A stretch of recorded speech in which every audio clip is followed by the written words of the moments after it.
Everyone, आप सभी का स्वागत है एजुकेशन विद एमकेसी चैनल पर। आज हम लोग पार्ट 3 करेंगे क्वेश्चन नंबर 7। आपको पता है कि हम लोग सबसे ज़्यादा समझने पे प्रिपेयर करते हैं, ना कि क्वेश्चन को बना के दिखाने में। अगर समझ में आ जाए तो वीडियो को लास्ट में लाइक और सब्सक्राइब जरूर करना है। अगर एक बार कर लेते हो तो किसी भी सब्जेक्ट में दिक्कत नहीं होगा, चाहे आप मैथ पढ़ो, साइंस पढ़ो, सोशल साइंस पढ़ो, हिस्ट्री पढ़ो, कोई भी, ठीक है, उसमें भी आपको दिक्कत नहीं होगा। तो सबसे पहले यहाँ पे देखो, क्वेश्चन नंबर 7 से शुरू करेंगे। क्वेश्चन 6 पहले ही हो चुका है पार्ट 1 में। तो आपको अगर समझ में आ जाए तो लाइक और सब्सक्राइब जरूर करना है, ठीक है। तो चलिए हम लोग क्वेश्चन नंबर 7 पे चलते हैं। क्वेश्चन नंबर 7 क्या है, पढ़ते हैं। अभय की पिता की आयु अभय की आयु कितनी गुनी है। देखो किसकी आयु से तुलना हो रहा है, अभय की आयु से, तो हम लोग अभय की आयु को मानेंगे। माना अभय की उम्र, अभय की उम्र, अभय की उम्र हम लोग x मान लेते हैं, इसलिए उसका पिताजी का उम्र क्या होगा, पिताजी का उम्र अभय की उम्र से 3 गुनी है, यानी 3x है ना होगा। अब आगे बढ़ते हैं। एकदम क्वेश्चन को एक लाइन पढ़ना है, उसके बाद नोट करना है, फिर 1 से 2 लाइन पढ़ना है, जहाँ कुछ क्लू मिले वहाँ तक पढ़ना है, एक बार में पूरा नहीं पढ़ना है, ठीक है। अब बोला गया 10 वर्ष पहले, यानी कि 10, अब यहाँ लिख देते हैं, अब 10 वर्ष पहले, पहले या पूर्व भी लिख सकते, पहले 10 वर्ष पहले क्या होगा, अभय का उम्र 10 साल कम होगा और पिताजी का उम्र जो है वो भी 10 साल कम होगा, दोनों कम होगा, ये न होगा। अभय की आयु के 5 गुनी थे, अभय की आयु की 5 गुनी था, यानी ये अभय अगर 1 साल का था तो ये 5 साल का था, तो यानी कि ये 5 होगा और ये 1 होगा, तभी तो बराबर होगा। तो ये बना एक समीकरण। अब आगे बढ़ते हैं, उन दोनों की आयु ज्ञात करें, तो ये तो समीकरण बन गया। अब यहाँ पे लिख देते छोटा सा प्रश्न से, ठीक है, प्रश्न से यहाँ जैसे प्रश्न में बोला था वैसे कर दें। अब 5 से x को गुना करेंगे 5x, 5 को 10 से गुना करेंगे -50, 3x -10, सिंपल है। यहाँ लिख सकते हैं 5x प्लस है तो इधर आके -3x, इधर -10 है, इधर करेंगे तो +50। अब 3x में 2x, 5x में 3x घटाएंगे तो 2x बराबर, अब 50 में -10 घटाएंगे तो 40, इसलिए x बराबर 40/2, कटा दो 20 बार में, तो x बराबर 20। तो अभय की उम्र, अभय की उम्र, अभय का उम्र क्या होगा 20, अभय का उम्र 20, और पिताजी का उम्र, पिताजी का उम्र, यहाँ से पिताजी का उम्र क्या होगा 3 गुना है, यानी कि 3x, यानी 20 गुना 3 यानी 60, तो 60 वर्ष होगा। कितना, 60 वर्ष। तो ये हो गया दोनों का उम्र, अभय का उम्र 20 वर्ष और पिताजी का उम्र 60 वर्ष, ये निकल गया, ठीक है। अब आते हैं क्वेश्चन नंबर 8 पे। क्वेश्चन नंबर 8 क्या है, क्वेश्चन नंबर 8 सिंपल है। विद्यालय से कुछ बच्चे पिकनिक मनाने गए हैं, कुछ बच्चे कहाँ गए हैं, पिकनिक मनाने, ठीक है। तो मान लेते हैं पिकनिक मनाने, माना x, माना x बच्चे पिकनिक मनाने गए, बच्चे पिकनिक पर गए, पिकनिक पर गया, कितना बच्चा गया, मान लेते हैं, मान लिया हम लोग कि x बच्चा पिकनिक मनाने के लिए गया है, उसमें से आधे बच्चे खेल रहे हैं, तो खेलने वाले बच्चे खेल रहा है, खेल कितना कर रहा है, इसमें आधे x जितना है उसका आधा बच्चा खेल रहा है, पहला तो यही बोला गया। दूसरा फिर आगे बढ़ते हैं,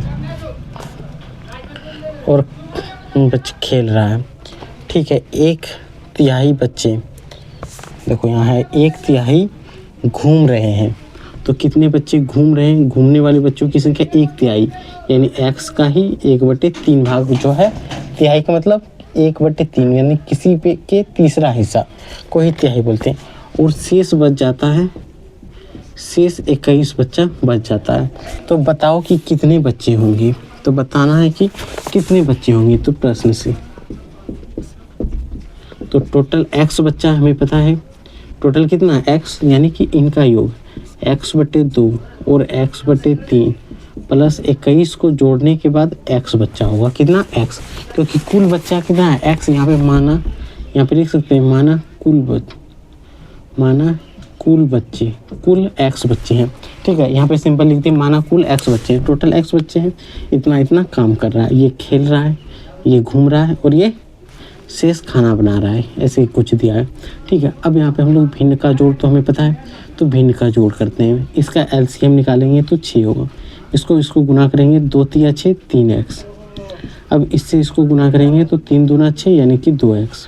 अब 1 से इसको गुना करेंगे तो 6 बार में 6 का 6, 6 दूना 12, ये होगा कितना होगा 126। क्या है, एक सेकंड देख लेते हैं।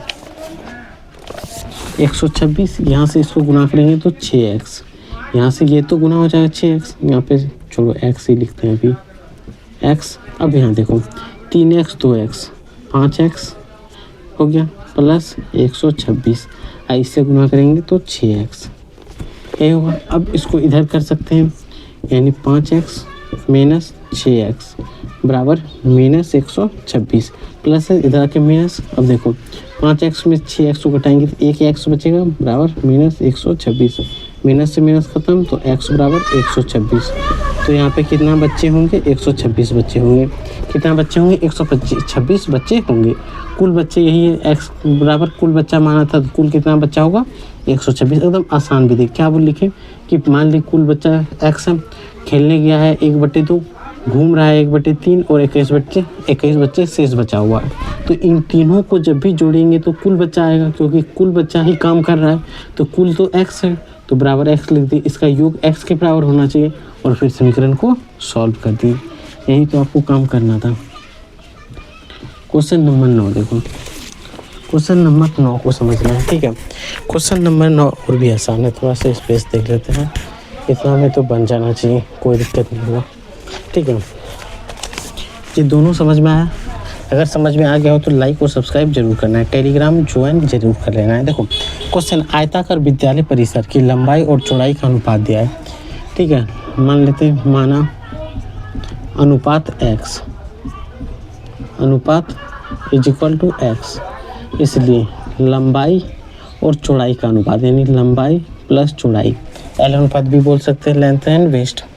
इसकी चौड़ाई कितना दिया हुआ है, 5:3, यानी कि इसको हम लोग 5x अनुपात 3x लिख सकते हैं, यानी L is equal to 5x, B is equal to 3x, ये दिया हुआ है।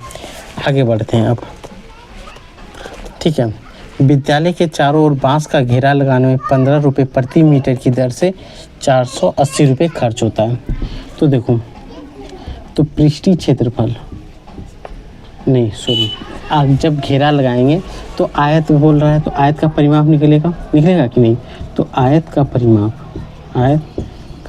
परिमाप बराबर क्या होगा बताओ, खर्च बटे लागत। खर्च कितना हुआ, तो खर्च यहाँ पे दिया हुआ है 4800 रुपये, 4800 रुपये खर्च होता है, लागत 15 रुपये प्रति मीटर की दर से। तो घटाओ, 15 तिया 45 बचेगा, तो 15 दूना 30, 3200, यानी कि 320 मीटर स्क्वायर क्या होगा प्रति मीटर। तो मीटर ये हो गया, इसका क्या आया, परिमाप निकल गया। अब हमें लंबाई चौड़ाई निकालना है, तो सिंपल यहाँ पे लिखेंगे आयत का परिमाप। आयत का परिमाप का सूत्र क्या होता है, 2 गुना लंबाई प्लस चौड़ाई। अब यहाँ पे दिया है 320, यहाँ दिया है 2, लंबाई का मान है 5 और x, 5x प्लस 3x, ये यहाँ से भाग लग जाएगा 160 बार में, क्योंकि 60 दूना 120, 160 बार में। अब यहाँ पे 5 और 3 को जोड़ेंगे तो 8x, इसलिए x बराबर क्या होगा 160 बटे 8, 8 से घटाएंगे 20 8 160, x बराबर 20 मीटर, क्या है 20 मीटर, ठीक है। अब हमें बोला है लंबाई, तो L is equal to 5x है, यानी 5 गुना 20 यानी 100 मीटर, ठीक है। और B इज इक्वल टू क्या है 3x, तो यहाँ पे लिख सकते हैं 3 गुना 20 यानी 60 मीटर। तो कितना है 100 मीटर और 60 मीटर। सिंपल समझना है कि पहले अनुपात दिया है तो x मान लेते हैं, L अनुपात B दिया है 5:3, तो उसको क्या लिख लिए 5x/3x। आयत का परिमाप क्या होगा, खर्च बटे लागत। खर्च इतना हो रहा है, 1 मीटर में 1 मीटर अगर काम कर रहा है, 1 मीटर बांस लगा रहा है तो 15 रुपये। तो टोटल खर्च 4,800 हुआ है। तो 4,800 को 15 से भाग देंगे तो 3200 मीटर। ये हो गया परिमाप। जैसे ही परिमाप है तो परिमाप का सूत्र में बिठा के बना लेंगे, ठीक है। अगर फिर भी कोई डाउट हो रहा है तो आप क्वेश्चन पूछ सकते हो और टेलीग्राम ज्वाइन करिए, जहाँ आपको आंसर मिल जाएगा हर एक डाउट का, ठीक है। जो भी डाउट होगा उसका आंसर कहाँ पे मिलेगा? टेलीग्राम पे। तो टेलीग्राम जरूर ज्वाइन करें। अब आते हैं क्वेश्चन नंबर 10 पे, जो इस चैप्टर का अंतिम क्वेश्चन है, ठीक है। इस चैप्टर का अंतिम क्वेश्चन है, इसे आपको समझना ही है। क्वेश्चन नंबर 10 क्या है? संख्या 40 के 2 भागों में इस प्रकार बांटे कि पहली संख्या का 1/5 भाग दूसरी संख्या का 1/3 भाग के बराबर है, ठीक है। 1/3 देखो क्या बोला, संख्या 40 को 2 भागों में इस प्रकार बांटे कि पहली संख्या को 1/5 भाग दूसरी संख्या का 1/3 भाग के बराबर है। तो माना पहली संख्या जो है x है, ठीक है। x को पहली बार जो बांट रहा है, पहली बार जब बांट रहा है तो वो क्या हुआ, x का 1/5 भाग का 1/5 भाग जब करेंगे तो क्या आएगा, x/5। दूसरी स्थिति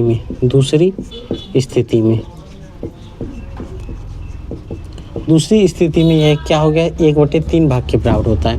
यानी x को 1/3 से गुना कर दो, यानी x/3 आ गया, भाग के बराबर हो। तो इस प्रकार बांटे की पहली संख्या इतना है, दूसरी संख्या इतना है कि भाग के बराबर हो। तो यहाँ पे हमें x निकालना है, कौन सा भाग, प्रश्न से। तो इन दोनों का योग x + 5 + x + 3, इनका योग हमेशा क्या होगा, 40 होना चाहिए। क्या होना चाहिए, 40। तो देखो इन दोनों का एलसीएम का निकालते हैं, 5 और 3 का एलसीएम 15। यहाँ से अगर इसको गुना करते हैं, 5 और 15 को गुना करते हैं तो क्या होगा, ये बताओ, 5 × 15 हो गया 3x प्लस, इसको यहाँ से गुना करेंगे 5 तो 5x बराबर 40, इसको इससे गुना कर दो 8x बराबर 15 चौक 60, 15 चौक यहाँ है 15 चौक 60, 600। इसलिए x बराबर क्या होगा, 60/8 कटा दो, किससे कटेगा बताओ, 8 छक 48 नहीं, 8 छक 8 7 56 कटाते हैं, 7 बार में 8 7 56, 8 7 56 कट गया, बचा कितना, 8 से 56 कट जाएगा तो 4 40 8 45 75 आए। तो पहली संख्या क्या होगा, तो देखो 75 क्या है, पहली संख्या x/5 यानी 75/5। जब भी भाग देंगे तो 25, 15 × 5 = 75 होता है, तो 15। तो पहली संख्या क्या आएगा, 15। दूसरी संख्या क्या है, x/3 यानी 75/3। जब भी कटाएंगे तो 25 आएगा, 25 या 75। तो यहाँ से क्या आएगा, 15 और 25। इसका आंसर क्या होगा, 15 और 25। सिंपल समझना है। क्या था, पहली संख्या x मान लिया, x का 1/5 भाग, तो x का 1/5 भाग x/5 होगा। दूसरी स्थिति में बोला गया 3 भाग, तो x/3। इन दोनों का योग क्या होगा, 40 के बराबर होगा, क्योंकि 40 को ही तो बांट रहे हैं, तो 40 का होगा। फिर एलसीएम निकाल लिए, 15 आ गया, फिर एलसीएम निकाल के भिन्न वाला जोड़ कर लें, फिर यहाँ से भाग देते हैं। उसके बाद पहली संख्या कितना माने थे, x/5, तो x/5, x का वैल्यू 75 आया, तो 5 से 75 को भाग देंगे तो 15 निकलेगा, तो पहली संख्या 15। दूसरी संख्या x/3, x का वैल्यू 75, 75 को 3 से भाग देंगे तो 25 है, तो यहाँ आ गया 25। तो पहली संख्या 15, दूसरी संख्या 25, ठीक है। बस इतना ही इस चैप्टर में था, बाकी आप खुद ही समझदार हो कि ये चैप्टर यहाँ पे समाप्त हो जाता है। फिर हम लोग नेक्स्ट चैप्टर में मिलेंगे, तत्काल आप लाइक और सब्सक्राइब जरूर करें।